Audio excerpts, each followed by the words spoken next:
મેંદાના લોટમાંથી આજે આપણે બનાવશું ક્રિસ્પી અને એકદમ સોફ્ટ એવી પૂરી. તો તેના માટે મેં અહીં 250 જેટલો મેંદાનો લોટ લઈ લીધો છે. તેમાં હું વાટેલા મરી છે તે એડ કરી દઈશ અને ત્યારબાદ તેમાં નમક એડ કરી દઈશ અને તેમાં 3 થી 4 પાવડા તેલ એડ કરી દઈશ મોણ માટે. તો આપણે મોણ એ રીતે એડ કરવાનું છે કે આ રીતે આપણો લોટ છે તે એકદમ સરસ આમ મુઠ્ઠીમાં આવી જતો હોય એવી રીતે, જેથી કરીને આપણી પૂરી છે તે એકદમ સરસ સોફ્ટ અને પોચી બને. તો આ રીતે આપણે થોડું થોડું પાણી એડ કરતું જઈશું અને લોટ બાંધતા જઈશું. તો તમે જોઈ શકો છો અહીં આપણો આ મેંદાની પૂરીનો લોટ છે તે એકદમ સરસ બંધાઈ અને રેડી થઈ ગયો છે. તો હવે આપણે તેને 10 મિનિટ સુધી રાખી મૂકશું. 10 મિનિટ થઈ જાય એટલે આપણે તેને મેંદાની પૂરી વણી લઈશું. તો અહીં આપણી આ 10 મિનિટ પૂરી થઈ ગઈ છે. તો હવે આપણે તેની આ રીતે પૂરી વણી લઈશું.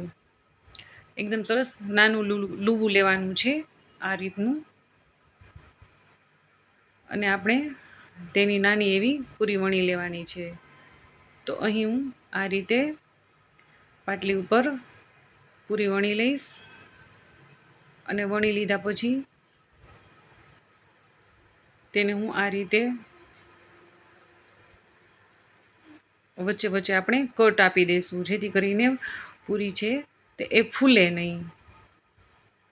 તો અહીં આપણી આ પૂરી છે તે એકદમ સરસ વણાઈ ગઈ છે. તો અહીં આ મારી પાસે ચમચી છે, તો ચમચીની મદદથી હું આ રીતે વચ્ચે કટ મારી દઈશ. કટ મારી દઈશું એટલે પૂરી ફૂલાશે નહીં અને એકદમ સરસ કડક અને ક્રિસ્પી બનશે.